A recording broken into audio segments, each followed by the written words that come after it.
Successful entrepreneurs have always remained a source of inspiration and motivation for people, and we are going to discuss one such personality today. That personality is none other than the French businessman, investor, and an art collector, Bernard Arnault. Bernard is the owner of the world's largest luxury goods company, Louis Vuitton, LVMH. Arnault, for a short period, surpassed Jeff Bezos and other tech giants to become the richest person in the world in December 2019. He again became the world's richest person for a short time in January 2020. The same happened in August of 2021. As of now, Forbes estimates his fortune to be $176.6 billion. Right now, he is not the richest person in the world, as tech entrepreneurs like Elon Musk and Jeff Bezos have surpassed him again. But still, he is the richest man in Europe. Now, let us shower some light on how he became the richest man in Europe. Bernard Arnault was born on March 5, 1949, in Roubaix, France, and he graduated from the École Polytechnique in Paris with a degree in engineering. Bernard's father owned a construction company named Ferré-Savinel, and in 1971, Bernard took control of that company's harnesses. After 8 years, he lawfully changed the company's name to Ferrinel Inc. and shifted its focus to real estate. With $15 million as his contribution, Arnault, in cahoots with Antoine Bernheim, who was a managing partner of the French bank Lazard Frères & Co. at the time, raised around $80 million, which was the amount needed to purchase Boussac Saint Frères, a bankrupt textile company that owned the fashion house of Christian Dior. Bernard loved to invest, and he had a keen vision for all of his investments. When he was invited to invest in LVMH in 1987 by the company's chairman at the time, Henri Recamier, he took quite an impulsive approach, and within 3 years, he overthrew Recamier. Bernard then started to acquire as many fashion companies as possible so that all of them could work under the shadow of LVMH. Christian Lacroix, Givenchy, and Kenzo, the leather goods companies Loewe, Celine, and Berluti, the jeweler Fred Joaillier, the DFS Group, the world's biggest duty-free chain, and the beauty retailer Sephora. All of them were acquired, and they started functioning under LVMH. Europe has always regarded Bernard Arnault as the man who revolutionized French couture. Bernard earned the title by appointing the British designer John Galliano. John came in as a replacement for Hubert de Givenchy at the latter's Paris fashion house. In 2007,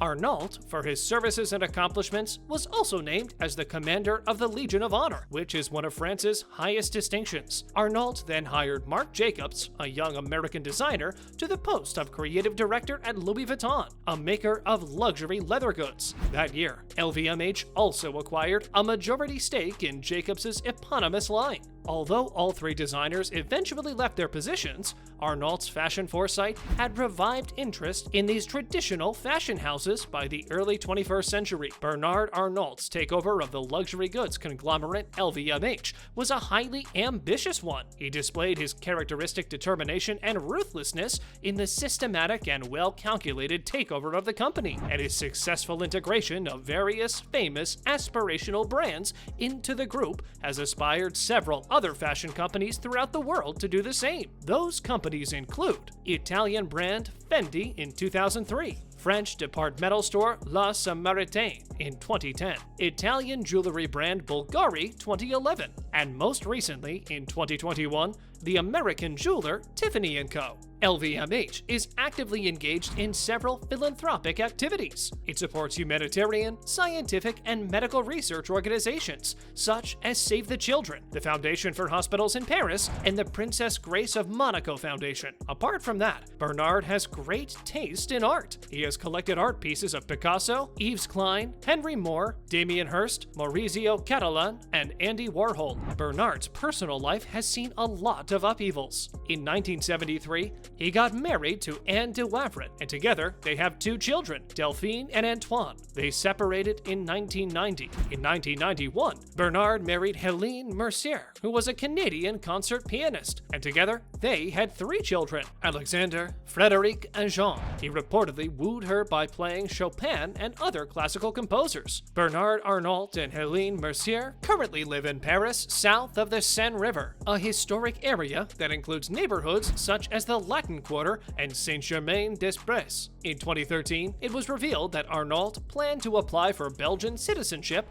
and was considering moving to Belgium. Bernard had to step up himself to tell the world that he would continue to pay taxes in France, but then he decided and affirmed that he would continue to stay in France and withdrew from his request to remove all sorts of ambiguities. 4 of Bernard's 5 children, that is Delphine, Antoine, Alexander, and Frédéric, all have official roles in brands controlled by Arnault, along with his niece Stéphanie Vuitton Arnault. Delphine, Arnault's oldest daughter, is also the apparent heiress of the LVMH empire. She started her career at the American consultancy firm McKinsey & Co. in Paris and is now the executive vice president at Louis Vuitton. Since 2010, Arnault's daughter Delphine has been the partner of Xavier Niel, a French billionaire businessman active in the telecommunications and technology industry. Antoine was named head of communications and image for LVMH in June 2018. Alexandra was named the CEO of Rimowa, a German luggage brand owned by LVMH. He was also named Tiffany's executive vice president of production and communications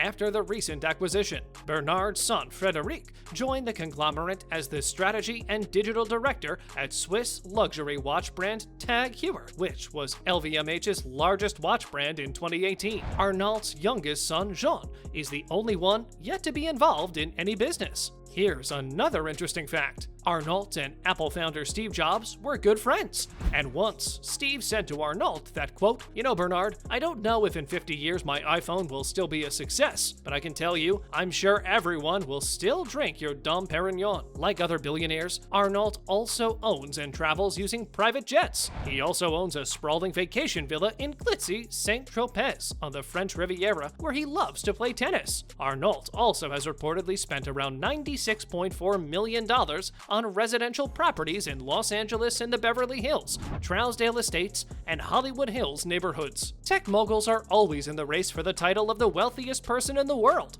Forbes indicators, as of now, suggest that Bernard's chances of taking over in upcoming years are pretty much on the cards, as there is not an insurmountable difference in net worth. Bernard's change rate is 0.35% as of now, which is again a good indicator. Talking about his supremacy in Europe, he has a very good lead, and entrepreneurs like Amancio Ortega have to do a lot of catching up to him. So guys, those were some insights into how Bernard Arnault became the richest man of Europe. What to you was the most interesting aspect of his career? Do let us know in the comment section below. If you like this video, do give us a thumbs up and subscribe to our channel for more. Thanks for watching. We will catch you guys in the next one. Peace.